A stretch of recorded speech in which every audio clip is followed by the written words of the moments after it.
The auctioneer's hammer came down with a crack that split Sarah Zimmerman's heart clean in two, and she knew in that moment that her brother had finally destroyed what was left of their family.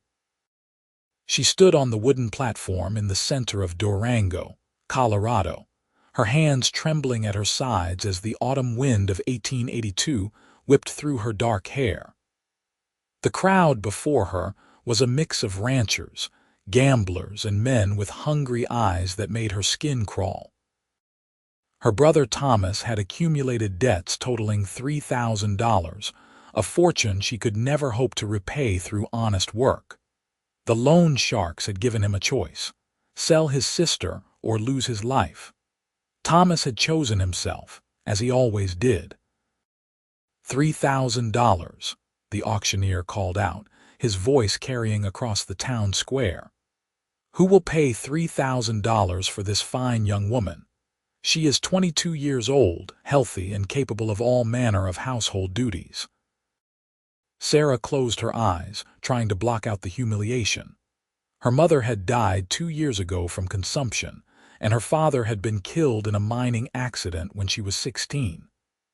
Thomas was all she had left, and he had sold her like livestock to save his own worthless hide. 2,000, called a voice from the back. Sarah recognized him as Marcus Webb, a cruel saloon owner known for working his girls until they dropped. 2,500, another man shouted. This one was older, with gray in his beard and a leer that made Sarah want to disappear. The bidding continued, each number another nail in the coffin of her dignity. She wondered if death might have been preferable to whatever fate awaited her. At least then she would be with her parents again, free from the shame of being bought and sold like cattle. Then a voice cut through the crowd, deep and clear as a church bell. $6,000. The entire square fell silent. Sarah opened her eyes and searched for the speaker. The crowd parted, and she saw him for the first time. He was tall, maybe 6 feet, with broad shoulders that filled out his dusty work shirt. His dark hair curled slightly beneath his hat, and his face was tanned from years under the Colorado sun. But it was his eyes that caught her attention, green as spring grass and fixed on her with an intensity that made her breath catch. 6,000, the auctioneer stammered. Sir, the debt is only 3,000. I know what I said, the cowboy replied, stepping forward. His boots echoed on the packed dirt as he approached the platform. $6,000, cash. He reached into his jacket and pulled out a thick envelope. Count it if you want. The auctioneer's hands shook as he took the money. The crowd murmured and shifted, curiosity rippling through them like water. Sarah stared at this stranger who had just paid double her brother's debt. Why would anyone do that? Well then, the auctioneer said, his voice high with excitement. Sold to Mr. Ryder Dalton for $6,000. Ryder Dalton climbed the steps to the platform. Up close, Sarah could see the lines around his eyes, the slight scar on his chin, the way his jaw was set with determination. He was perhaps 27 or 28, she guessed, with the weathered look of a man who had spent his life working hard. Come on, he said quietly, offering her his hand. Let us get you out of here. Sarah took his hand because she had no other choice. His palm was rough with calluses, but his grip was gentle. He led her down the steps and through the parting crowd. She could feel every eye on them, hear the whispers following in their wake. Thomas was waiting at the edge of the square, his face pale and drawn. He reached out as they passed. Sarah, I am sorry. I did not have a choice. They would have killed me. Ryder stopped walking. He turned to face Thomas with a coldness that made Sarah shiver. Your brother can rot, he said, his voice hard as iron. If I ever see you near her again, I will make you wish those loan sharks had gotten to you first. Thomas opened his mouth to protest, but something in Ryder's expression made him step back. Sarah felt a fierce satisfaction at seeing her brother's cowardice, even as her own fear threatened to overwhelm her. She had been saved from one fate, but what awaited her with this stranger? Ryder led her to a wagon at the end of the street. It was well maintained, with a sturdy mare hitched to the front. He helped her up onto the seat with surprising courtesy, then climbed up beside her and took the reins. "Where are you taking me?" Sarah asked, finding her voice at last. "My ranch," Ryder said, clicking his tongue to get the mare moving. "It is about 10 miles north of town. You will be safe there." Safe. The word seemed almost foreign after everything that had happened. "Why did you pay double?" Ryder was silent for a long moment, his eyes on the road ahead. "Because I wanted to make sure no one else could claim any part of you. That extra 3,000 means your brother's debt is more than paid. No one can come after you for it." Sarah absorbed this information slowly. "But you do not know me. Why would you spend so much money on a stranger?" "I have my reasons," Ryder said. He glanced at her, and something in his expression softened. "I am not going to hurt you, Miss Zimmerman. I know you have no cause to trust me, but I swear on my mother's grave that you are safe with me." They rode in silence for a while. The landscape around Durango was beautiful in the fall, with golden aspens dotting the hillsides and the San Juan Mountains rising in the distance. The air was crisp and clean, carrying the scent of pine and earth. Sarah had always loved this country, even in her darkest moments. "What do you expect from me?" she finally asked, needing to know the truth. Ryder shifted on the seat. "I expect you to rest, to eat, to recover from what you have been through. Beyond that, we can figure things out as we go. But you paid $6,000. You must want something." "I want you to have a choice," Ryder said firmly. "Something your brother took from you. When you are ready, we will talk about the future. Until then, you are free to do as you please within the bounds of the ranch." Sarah did not know what to make of this man. Everything she had heard about men who bought women from auctions suggested they were cruel, selfish, interested only in their own pleasure. But Ryder spoke with a gentleness that confused her. Was it a trick? Or could he possibly mean what he said? The ranch appeared over a rise, and Sarah caught her breath. It was more beautiful than she had expected. A sprawling property with a sturdy 2-story house, a large barn, and several corrals where horses grazed in the afternoon sun. The mountains provided a dramatic backdrop, their peaks already dusted with early snow. "You live here alone?" Sarah asked. "I have 3 ranch hands who work for me," Ryder said. "Miguel, James, and Billy. They are good men. They will not bother you." He pulled the wagon to a stop in front of the house. "The house is plenty big. You will have your own room upstairs." He helped her down from the wagon, and Sarah stood uncertainly on the packed earth of the yard. A dog came running from the barn, a border collie with bright eyes and a wagging tail. It circled them both, clearly excited by the new arrival. "That is Scout," Ryder said with a hint of a smile. "He thinks he runs the place." Sarah reached down to pet the dog, grateful for something normal to focus on. Scout licked her hand enthusiastically, and despite everything, she felt the ghost of a smile touch her lips. "Come inside," Ryder said. "I will show you around." The house was well kept, with solid furniture and clean floors. Ryder led her through a comfortable sitting room with a stone fireplace, a dining room with a large wooden table, and a kitchen that was surprisingly tidy for a bachelor household. "I do most of my own cooking," Ryder said, noticing her surprise. "My mother taught me before she passed. She said a man should know how to take care of himself." Upstairs, there were 4 bedrooms. Ryder showed her to the largest of the guest rooms, which had a bed with a colorful quilt, a dresser, a washstand, and a window that looked out over the mountains. "This is yours," he said. "There is a lock on the inside of the door. Use it if it makes you feel safer." Sarah walked into the room slowly, running her hand over the quilt. It was well made with a pattern of stars and diamonds. "Who made this?" "My mother," Ryder said quietly. "She was a great quilter. I have kept her things." He paused in the doorway. "I will give you some time to settle in. There is water in the pitcher if you want to wash up. Supper will be ready around 6. He left, closing the door behind him. Sarah stood alone in the room, her mind reeling.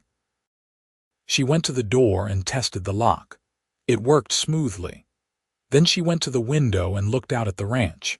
She could see horses in the distance, a group of cattle on a far hill, and the mountains watching over everything like silent guardians. She sank down on the edge of the bed and let herself cry for the first time since this nightmare had begun. She cried for her lost freedom, for the brother who had betrayed her, for the parents who were no longer there to protect her. She cried until she had no tears left, and then she washed her face with the cool water from the pitcher and tried to compose herself. Whatever happened next, she would face it with as much dignity as she could muster. She had survived this long. She would find a way to survive whatever came after. When Sarah came downstairs at 6 o'clock, she found Ryder in the kitchen, stirring something in a large pot on the stove. The smell of beef stew filled the air, making her stomach growl. She realized she had not eaten since early morning. "I hope you like stew," Ryder said, glancing up at her. "It is pretty much my specialty." "It smells wonderful," Sarah admitted. Ryder dished up 2 bowls and carried them to the dining room. Sarah followed, feeling awkward and uncertain. They sat across from each other at the large table, and for a few minutes they ate in silence. The stew was delicious, rich with vegetables and tender meat. Sarah found herself eating faster than was ladylike, her hunger overcoming her manners. "Have as much as you want," Ryder said. "There is plenty." "Thank you," Sarah said softly. She finished her first bowl and accepted a second. As the food settled in her stomach, she felt some of her strength returning. "May I ask you something?" "Of course." "Why did you really buy me? And please do not tell me it was just to help a stranger.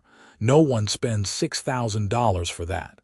Ryder set down his spoon and met her eyes. "5 years ago," he said slowly, "my younger sister was in a situation similar to yours. My father had died and she was left with his debts. I was working on a ranch in New Mexico at the time, trying to save money to buy my own place. I did not know what was happening until it was too late." Sarah felt her chest tighten. "What happened to her?" "She was sold to a man in Santa Fe. I found out a week later and rode like hell to get there. But by the time I arrived, she had already tried to escape. He caught her and beat her so badly that she died from her injuries." Ryder's voice was steady, but Sarah could see the pain in his eyes. "Her name was Emily. She was 19 years old." "I am so sorry," Sarah whispered.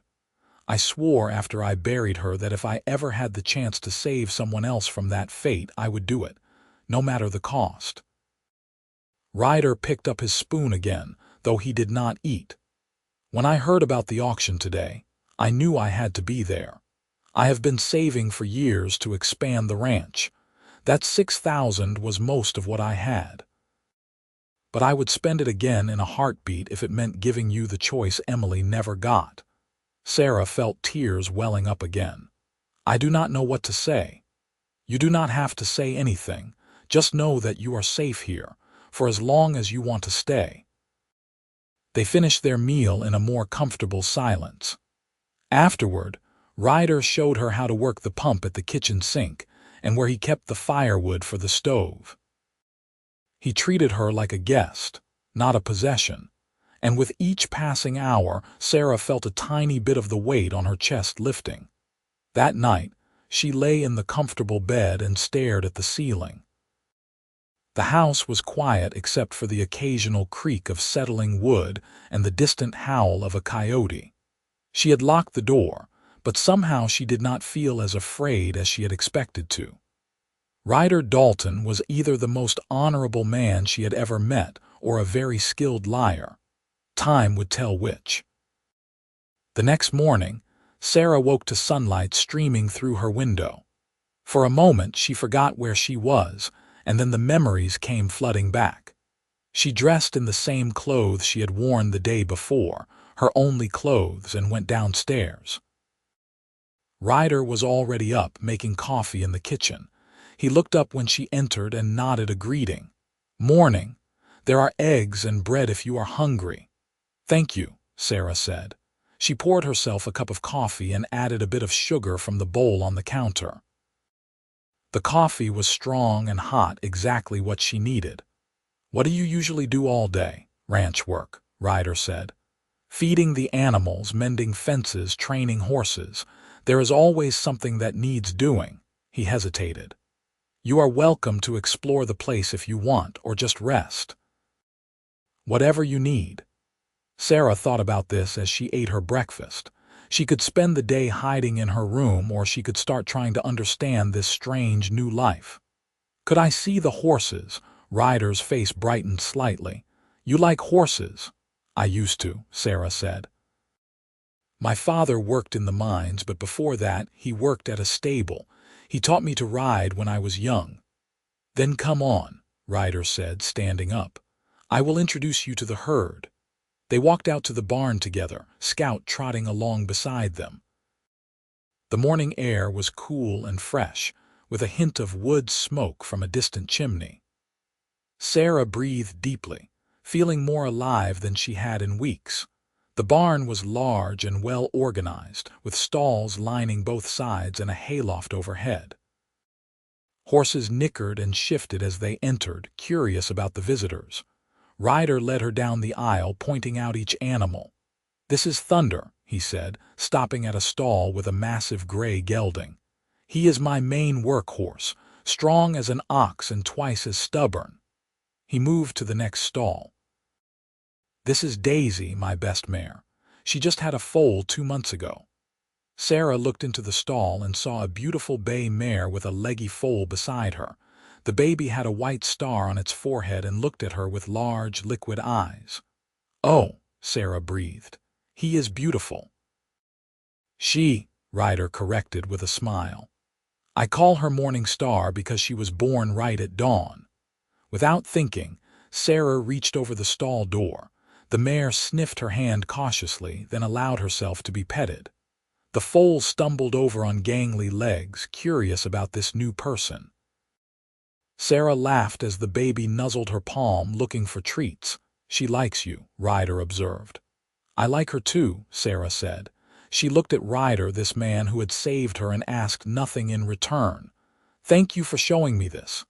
"Any time," Ryder said, and she could tell he meant it. Over the next few weeks, a pattern developed. Ryder would go out to work the ranch, and Sarah would explore her new surroundings. She met the ranch hands. Miguel, a quiet man in his 40s with a kind smile; James, a young cowboy barely 20 with freckles and an easy laugh; and Billy, a weathered man of 60 who had been working ranches since before Sarah was born. All three treated her with courtesy and respect, clearly taking their cues from Ryder. Sarah found herself drawn to the barn more and more. She would spend hours with the horses, especially Morning Star and Daisy. Ryder noticed and began teaching her more about horse care. He showed her how to brush them properly, how to check their hooves, how to mix the feed. He was a patient teacher, never condescending, always encouraging. One afternoon, about 3 weeks after her arrival, Sarah was in the barn brushing Daisy when Ryder approached with a saddle. "Feel like going for a ride?" he asked. Sarah's heart leaped. "Really, if you want to. I thought we could ride up to the north pasture. The aspens are at their peak right now, and the view is something special." Sarah nodded eagerly. Ryder saddled Daisy for her and Thunder for himself. He helped her mount, his hands careful and respectful. The moment she was in the saddle, Sarah felt a rush of freedom she had not experienced in months. She had forgotten how much she loved this feeling. They rode out of the ranch yard at an easy walk, Scout running ahead to sniff at interesting spots. The countryside was glorious, painted in shades of gold and red. The aspens shimmered in the breeze, their leaves catching the light like coins. The air was crisp and carried the scent of autumn, with smoke and dry grass and distant pine. "Tell me about your family," Ryder said as they rode. Before everything went wrong. Sarah took a breath, surprised by the question but grateful for it. "My father was a good man, hard-working, honest. He loved my mother more than anything in the world. They used to dance in the kitchen on Saturday nights, just the two of them." She smiled at the memory. "My mother was gentle, always singing while she worked. She made the best apple pie in 3 counties. Everyone said so." "What about Thomas?" Ryder asked carefully. Sarah's expression darkened. "Thomas was different. Even when we were children, he always wanted more than he had. He would lie to get out of chores, steal coins from my father's pocket. My parents made excuses for him, said he would grow out of it." She shook her head. "But he only got worse. After my father died, Thomas started gambling. My mother tried to stop him, but he would not listen. I think the stress of it helped kill her. And then, when she was gone, there was no one to even try to rein him in." "That must have been hard," Ryder said. "Watching him destroy himself. The worst part was that he did not just destroy himself, he destroyed me too." Sarah's voice was bitter. "I tried to help him. I took in sewing, worked as a laundress, anything to help pay the bills, but it was never enough. He would just gamble away whatever I earned." They rode in silence for a while. Then Ryder said, "You know it is not your fault, right? What he did, that is on him. Not you." Sarah felt something loosen in her chest, a knot she had been carrying for so long she had forgotten it was there. "Sometimes I wonder if I could have done more." "You did everything you could," Ryder said firmly. "More than he deserved. A man who would sell his own sister to save himself is not worth your guilt or your grief." They reached the north pasture, and Ryder was right about the view. The entire valley spread out before them, a patchwork of gold and green with the mountains rising behind. A small stream cut through the meadow, its water sparkling in the afternoon sun. It was one of the most beautiful things Sarah had ever seen. "Oh," she breathed, "it is perfect." "This is my favorite spot on the whole ranch," Ryder said. "I come up here when I need to think." He dismounted and helped Sarah down. They let the horses graze while they sat on a fallen log overlooking the valley. "Can I ask you something?" Sarah said after a while. "Sure." "Do you ever regret it, spending all that money on me?" Ryder turned to look at her, his green eyes serious. "Not for 1 second, not even a little bit. But you could have used that money to expand your ranch, to hire more hands or buy more stock." "Money comes and goes," Ryder said. "But I could not have lived with myself if I had walked away from that auction. Every time I closed my eyes, I would have seen Emily's face, and yours." He looked back at the valley. "Besides, you have been worth every penny. You have brought life back to that house. It has not felt like a home in a long time." Sarah felt her face flush. "I have not done anything special. You have been yourself. That is special enough." They sat together in comfortable silence, watching the aspen leaves dance in the wind. Sarah felt something shifting inside her, the walls she had built around her heart beginning to crack. She had been so focused on surviving, on protecting herself from more pain, that she had forgotten what it felt like to simply be happy. But here, in this beautiful place with this kind man, happiness seemed possible again. The ride back to the ranch was slower, both of them reluctant to leave the golden afternoon behind. When they reached the barn, Ryder taught Sarah how to unsaddle Daisy and rub her down properly. Their hands brushed as they worked, and Sarah felt a spark of something she did not want to examine too closely. That evening, Ryder surprised her by pulling out a worn checkerboard. "Do you play?" "My father taught me," Sarah said. They set up the board on the dining room table and played while the fire crackled in the hearth. Sarah won the first game, Ryder the second. They were in the middle of a tiebreaker when Ryder said, "I need to go into town tomorrow for supplies. Would you like to come?" Sarah hesitated.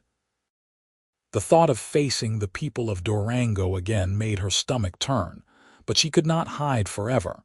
"Yes," she said, "I would." The next morning they rode into town together. Sarah held her head high as they drove down the main street, refusing to show the fear she felt inside. She could see people staring, whispering behind their hands. Let them stare. She had done nothing wrong. Ryder kept close to her side as they visited the general store. He bought flour, sugar, coffee, and other necessities. Then, to Sarah's surprise, he led her to the dress shop. "You need some new clothes," he said simply. "Pick out whatever you want." "Ryder, I cannot ask you to spend more money on me." "You are not asking, I am offering. Please, Sarah, let me do this." The shop owner, Mrs. Henderson, was a plump woman in her 50s with a measuring tape draped around her neck. She looked at Sarah with curiosity but no judgment. "What can I do for you, dear?" "She needs at least 3 good dresses," Ryder said. "Work dresses, something practical, and whatever else women need." Mrs. Henderson smiled. "I have just the thing. Come with me, dear." For the next hour Sarah tried on dresses while Mrs. Henderson pinned and adjusted. They settled on 3 dresses in sturdy cotton, 1 dark blue, 1 green, and 1 brown with tiny flowers. Mrs. Henderson also convinced her to take 2 petticoats, a warm shawl, and a new pair of boots.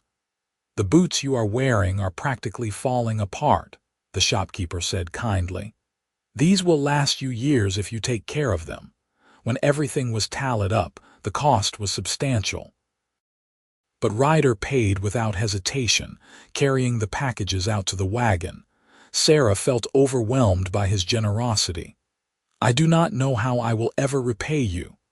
"I do not want repayment," Ryder said. "I want you to be comfortable, that is all." On the way back to the ranch, they passed the saloon where Thomas usually spent his time. Sarah caught a glimpse of her brother through the window, hunched over a card table. He looked thinner than before, his face haggard. For a moment she felt a pang of the old worry. Then she remembered him standing on that platform, remembered the way he had looked at her with relief as the auctioneer took bids. The worry hardened into something else, something colder.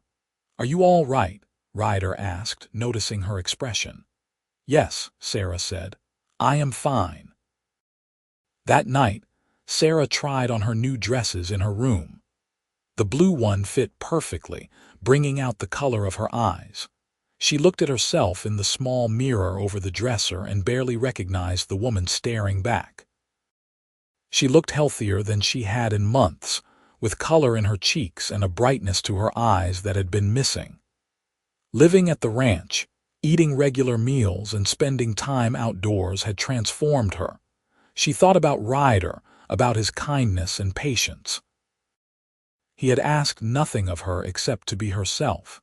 He had given her space to heal, time to figure out what she wanted. And somewhere along the way, she had started to care for him, more than care for him if she was honest with herself. The realization terrified her. What if she was wrong about him? What if his kindness was just a long game, a way to make her trust him before he revealed his true intentions? But even as she thought it, she knew it was not true. Ryder was exactly who he appeared to be, a good man who had suffered loss and wanted to prevent others from suffering the same way. The question was, what did she do about these feelings? Autumn deepened into early winter. The first snow fell in mid-November, transforming the ranch into a wonderland of white. Sarah stood at her window one morning and watched the flakes drift down, covering everything in a soft blanket. She had been at the ranch for nearly 2 months now, and it had started to feel like home. She went downstairs to find Ryder already up, stoking the fire in the sitting room. "Morning," he said with a smile. "Did you see the snow?" "It is beautiful," Sarah said. She poured herself coffee and stood by the fire, warming her hands. "What do you do on the ranch when it snows?" "Same as always, mostly. The animals still need feeding and watering, but we can take a break from some of the heavier work." He looked at her thoughtfully. "Actually, I was thinking of cutting down a Christmas tree today. Would you want to help?" A Christmas tree. Sarah had not thought about Christmas in years. Her family had never had much money for celebrations. "My mother used to insist on it every year," Ryder said.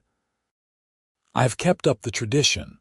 We go up to the high country, find a nice pine and bring it back to decorate. It is one of my favorite parts of the year." "I would love to help," Sarah said, surprising herself with how much she meant it. After breakfast, they bundled up in warm coats and headed out. Ryder hitched Thunder to a sled he had in the barn, and they set off into the snowy landscape. Scout bounded alongside them, his black and white coat standing out against the white ground. The ride was magical. The world was hushed under its blanket of snow, and the only sounds were the jingle of the harness and the soft crunch of the sled runners. They rode up into the pine forest, where the trees stood tall and dark against the white sky. "What about that one?" Sarah asked, pointing to a particularly full pine. Ryder studied it with a critical eye. "It is a good tree, but I think we can do better. My mother always said the perfect tree would call to you. You just had to listen." They continued through the forest, examining trees. Some were too tall, others too sparse. Then Sarah saw it, standing slightly apart from the others. It was about 7 feet tall, with full branches and a perfect shape. "There," she said. "That is the one." Ryder looked at the tree and grinned. "You are right, that is it." He took an axe from the sled and began chopping. Sarah watched him work, noting the flex of his muscles under his coat, the way his breath formed clouds in the cold air. When the tree finally fell, they dragged it together to the sled and secured it with rope. On the way back, Sarah felt lighter than she had in years. There was something about the simple joy of finding the perfect tree, of being out in the clean snow with someone she trusted, that made all her worries seem distant and small. Back at the ranch, they set the tree up in the sitting room. Ryder brought down boxes from the attic filled with decorations his mother had collected over the years. There were strings of popcorn and cranberries, delicate glass ornaments, and a beautiful star for the top. "My father made that star," Ryder said, holding it carefully. "It was the first Christmas after they were married. He carved it out of wood and my mother painted it gold." They spent the afternoon decorating the tree together. Sarah had never done anything like this before, and she found herself laughing as she tried to string the popcorn without eating it. Ryder told her stories about his childhood, about Christmas mornings with his family, about his sister Emily, and how she had loved the decorations. "She always insisted on putting the star on top," Ryder said softly. "Even when she got older, she said it was her job. The last Christmas we had together, she was 18. She stood on a chair to reach the top and nearly fell off. I had to catch her." He smiled at the memory, though his eyes were sad. "She laughed so hard. She had the best laugh." Sarah reached out and touched his arm gently. "She would be proud of you, of what you did for me." Ryder looked at her, and the air between them seemed to change, to crackle with something unspoken. "Sarah," he said quietly. "Yes, I need to tell you something. I have been trying to find the right words for weeks, but there never seems to be a perfect time." He took a breath. "You do not owe me anything. I want you to know that first. You are free to leave whenever you want or to stay as long as you like. But I need you to know that somewhere along the way I started to care for you, more than care for you." Sarah's heart began to pound. "Ryder, let me finish," he said. "I know the circumstances of how you came here were terrible. I know you might not ever be able to see me as anything other than the man who bought you. But I am hoping, maybe, that you could see me as something more, as a man who respects you. A man who would be honored if you chose to stay not because you felt obligated, but because you wanted to." Sarah felt tears prickling her eyes. "You truly do not know, do you?" "Know what?"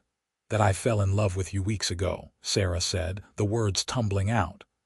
"I have been so scared to admit it, even to myself. I thought maybe I was just grateful or confused or traumatized. But it is not any of those things. I love you, Ryder Dalton. I love your kindness and your strength and the way you see the best in people. I love the way you treat your animals and the way you talk about your family. I love that you gave me a choice when I had none."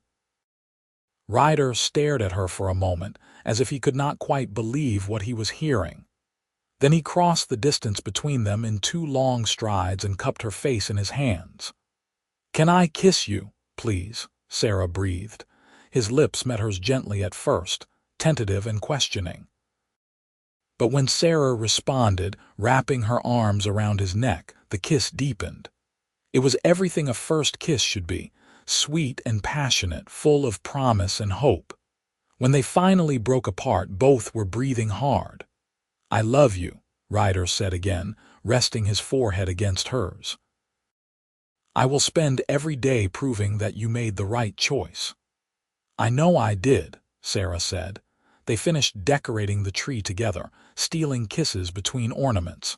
When they finally stepped back to admire their work, the tree glowed in the lamplight, beautiful and perfect. Ryder put his arm around Sarah's waist, and she leaned into him, marveling at how right it felt. That night, they sat together by the fire, talking late into the evening.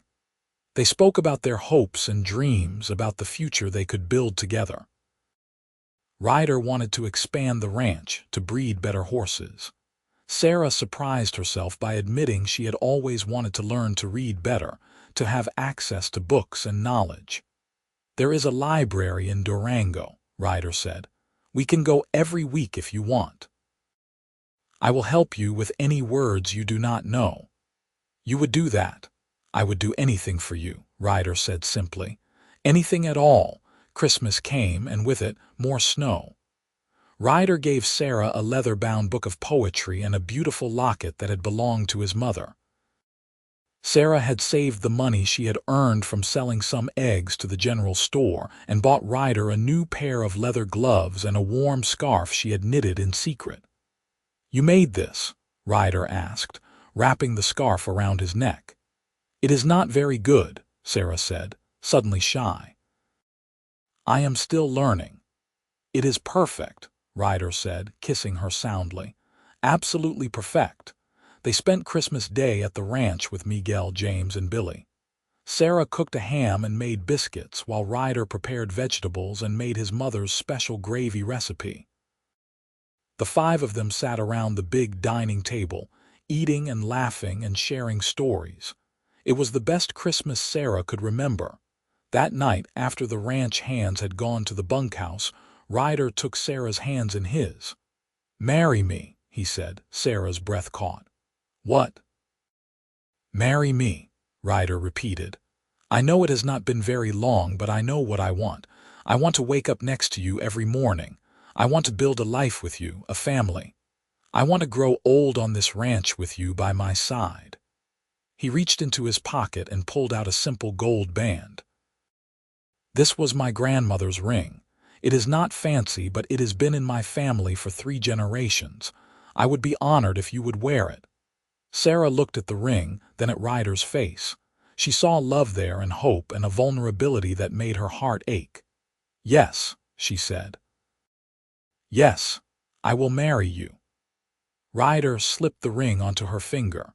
It fit perfectly. Then he pulled her into his arms and kissed her until the world fell away and there was nothing but the 2 of them and the love they had found in the most unlikely of circumstances. They were married in January 1883, in a small ceremony at the church in Durango. Mrs. Henderson from the dress shop and her husband stood as witnesses, along with Miguel, James, and Billy. Sarah wore a new dress of pale blue silk that Ryder had surprised her with, and she carried a bouquet of dried wildflowers. As they exchanged vows, Sarah looked into Ryder's eyes and saw her future reflected there. It was a future full of possibility, of love, of the family she had always wanted. When the preacher pronounced them husband and wife, Ryder kissed her with such tenderness that Sarah felt tears of joy streaming down her face. The people of Durango were not all accepting of their marriage. Some still whispered about the circumstances of their meeting. But Sarah found she did not care. She had Ryder and the ranch, and the promise of a life built on mutual respect and love. That was more than most people ever got. They saw Thomas one more time about a month after the wedding. He approached them on the street, looking even worse than before. His clothes were dirty and his eyes were bloodshot. "Sarah," he said, reaching out, "please, I need help. I owe money again. If you could just loan me a little." "No," Sarah said firmly. She felt Ryder's solid presence beside her, but she did not need him to fight this battle for her. "I am done helping you, Thomas. You made your choice when you sold me. Now you have to live with the consequences." "But I am your brother," Thomas pleaded. "You stopped being my brother the day you put me on that auction block," Sarah said. "I have a new family now. One that actually cares about me." She took Ryder's arm. "Goodbye, Thomas." They walked away and Sarah never looked back. She felt Ryder squeeze her hand, a silent show of support. "Are you all right?" he asked when they were out of earshot. "I am better than all right," Sarah said. "I am free." Spring came to the ranch with an explosion of wildflowers and new life. Daisy and Morning Star thrived, and Ryder began training the young filly to saddle. Sarah threw herself into learning everything she could about running the ranch. She took over the bookkeeping, proving to have a natural head for numbers. She also started a garden, planting vegetables and herbs to supplement their meals. In late April, Sarah realized she had missed her monthly courses. At first, she thought it was just the stress of adjusting to her new life. But when another month passed and she began feeling nauseated in the mornings, she knew. She was pregnant. She told Ryder one evening after supper.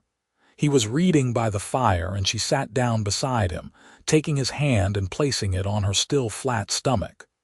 "There is a baby," she said simply. "Our baby." Ryder's eyes went wide. "Are you sure?" "As sure as I can be." A slow smile spread across his face, and then he was pulling her into his arms, laughing and crying at the same time. "A baby," he kept saying. "We are going to have a baby. Are you happy?" Sarah asked, though she could already see the answer in his face. "Happy does not even begin to cover it," Ryder said. He kissed her belly gently. "Hello in there, little one. I am your papa. I cannot wait to meet you." The pregnancy was not easy. Sarah suffered from terrible morning sickness for the first few months, and Ryder was constantly worried about her. He tried to make her rest more, but Sarah refused to be coddled.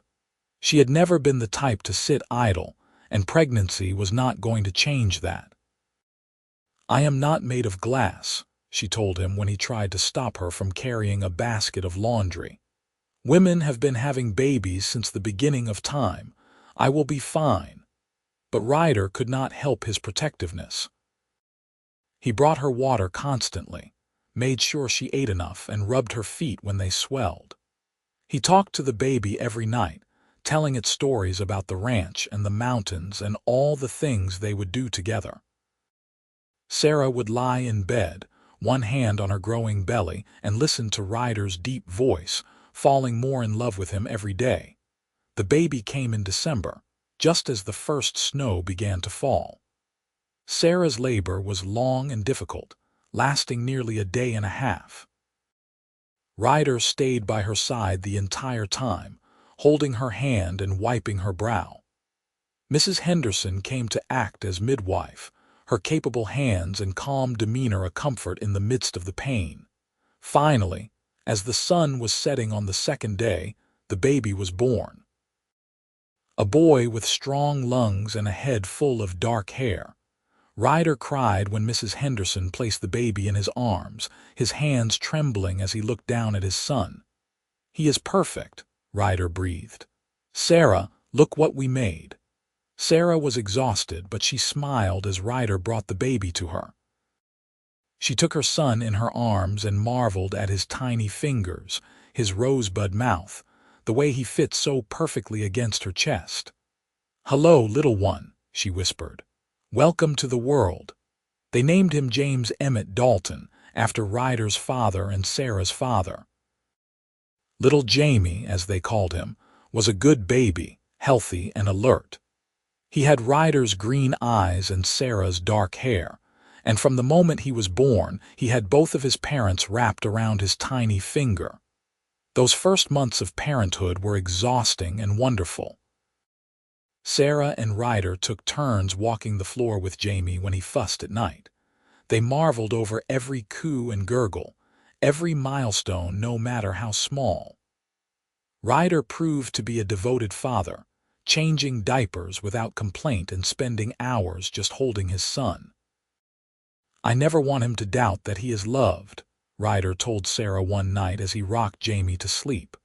"I want him to grow up knowing he is safe and valued and precious." "He will," Sarah assured him. "With us as his parents, how could he not?" As Jamie grew from infant to toddler, the ranch prospered. Ryder's horse breeding program began to pay off, and buyers came from as far as Denver to purchase his stock. Sarah's garden expanded, and she began selling her excess produce in town. They hired 2 more ranch hands to help with the increased work, and built an addition onto the house with a proper nursery. Sarah sometimes thought about her life before Ryder, before the ranch. It seemed like a lifetime ago, like something that had happened to a different person. She barely recognized the frightened young woman who had stood on that auction block, sure that her life was over. That woman had been broken by hardship and betrayal. But Sarah had learned that being broken did not mean being destroyed. She had put herself back together, stronger than before. When Jamie was 2 years old, Sarah found herself pregnant again. This time, she recognized the signs immediately. Ryder was ecstatic, already planning how they would expand the nursery and where they would put a second crib. The pregnancy was easier than the first, and Sarah actually enjoyed it, feeling powerful and alive as her body nurtured this new life. Their daughter was born in the spring, arriving quickly and easily compared to Jamie's difficult birth. She had Sarah's dark eyes and Ryder's straight nose, and when she cried, it was with a determination that made both parents laugh. "She knows what she wants," Sarah said, nursing her newborn daughter. "Just like her mother," Ryder replied, kissing Sarah's forehead. They named her Emily Grace, after Ryder's sister, and in honor of the grace that had brought them together. Little Emily was a feisty baby, demanding and stubborn but also incredibly sweet. Jamie was fascinated by his new sister, constantly wanting to touch her soft hair and hold her tiny hand. The years passed in a blur of love and hard work. Jamie grew into a sturdy boy who loved the horses as much as his father did. Emily proved to be fearless, always climbing things she should not and getting into mischief. Ryder and Sarah added more rooms to the house and more acres to the ranch. They weathered droughts and harsh winters, celebrated good years and struggled through difficult ones. But through it all, they had each other. On their 10th wedding anniversary, Ryder took Sarah back to the north pasture where they had first ridden together. The aspens were golden again, just as they had been that first autumn. They sat on the same fallen log, their hands intertwined, and looked out over the valley. "You ever regret it?" Sarah asked. "The way we started, the circumstances." Ryder was quiet for a moment, considering. "I regret that you had to go through that pain," he said finally. "I regret that your brother betrayed you and that you were put in that position. but I do not regret a single moment since you came home with me. Not one. You and Jamie and Emily are the best things that ever happened to me." Sarah leaned her head on his shoulder. "I used to think my life was over that day. I thought I would never be happy again. I could not imagine a future worth living. And now I cannot imagine anything else. This life, this family, this love, it is everything I never knew I needed." She turned to look at him. "You saved me, Ryder, in every way a person can be saved." "You saved me too," Ryder said. "I was just existing before you came, going through the motions. You made me want to really live again." They kissed there in the golden light, the mountains watching over them like they always had. It was the same place where they had first admitted their feelings, where their future together had begun to take shape. And it felt right to come back here, to remember and to celebrate how far they had come. As the years continued to unfold, the ranch became known throughout Colorado for its quality horses and the people who ran it. Sarah and Ryder were respected members of the community, known for their fairness and their generosity. They gave jobs to people who needed them, helped neighbors in times of trouble, and always had an open door for those in need. Sarah heard news of Thomas occasionally through the town gossip. He had left Durango eventually, drifting from place to place, never able to stay in one spot for long. Part of her felt sad for him, for the waste of his life and potential. But she had long since let go of any guilt or responsibility for his choices. He had made his bed and he would have to lie in it. Jamie grew into a fine young man, tall and strong like his father, with a natural way with horses. Emily became a skilled rider, fearless and independent. They both knew the story of how their parents had met, though Sarah and Ryder were careful in how they told it. They emphasized the love and the choice, not the pain and the humiliation. "You mean Papa bought you?" Jamie asked when he was 12, trying to understand. "In a way," Sarah said carefully, "but what he really bought was my freedom. He gave me a choice when I had none, and I chose him and I chose this life and I have never regretted it." "I am glad he did," Jamie said seriously. "Otherwise I would not be here." "Neither would I," Emily piped up. "And that would be terrible." Sarah laughed and pulled both her children close. "Yes, it would be terrible indeed." On a warm summer evening when Sarah was 45 years old and Ryder 48, they sat on the porch watching the sunset paint the mountains gold and purple. Jamie was in the barn tending to a mare about to foal, and Emily was visiting a friend in town. It was just the two of them, comfortable in the silence that came from years of knowing each other. "Remember that first night?" Sarah asked. "When you brought me here and gave me a room with a lock on the door?" "I remember," Ryder said. "I remember thinking you looked terrified and trying to figure out how to make you feel safe." "I was terrified," Sarah admitted. "I did not know what you would want from me. I had convinced myself that no one could be as kind as you seemed. And now I know better," Sarah said. She took his hand, weathered now with age and work but still strong. "Now I know that kindness is real, that love is real.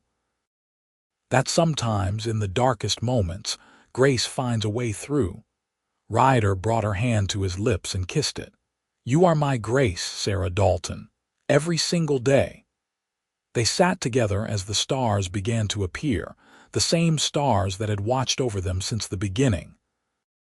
The house behind them glowed with lamplight, warm and welcoming. In the barn, Jamie was helping a new life into the world. In town, Emily was laughing with her friends. And here, on this porch, Sarah and Ryder held each other close, grateful for every moment, every choice, every twist of fate that had brought them together. Sarah thought back to that girl on the auction block, sure her life was over.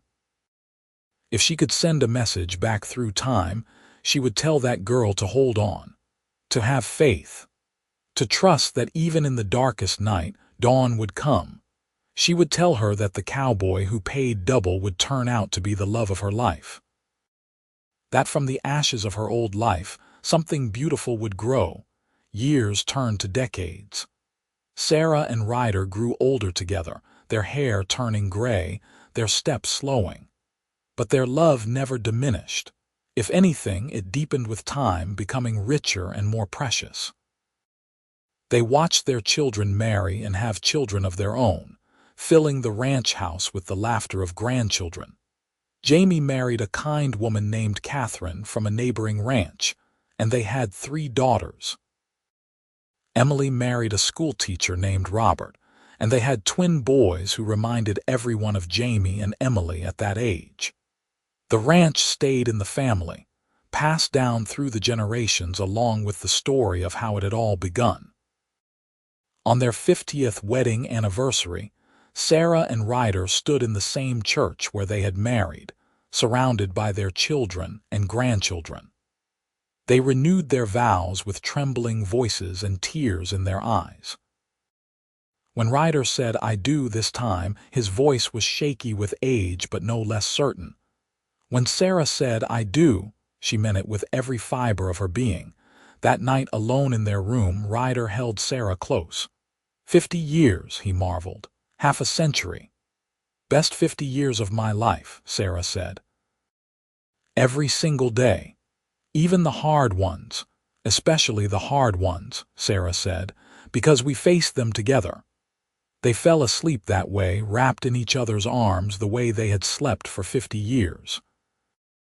Outside, the mountains stood eternal under the stars, watching over the ranch where love had bloomed from the most unlikely of beginnings.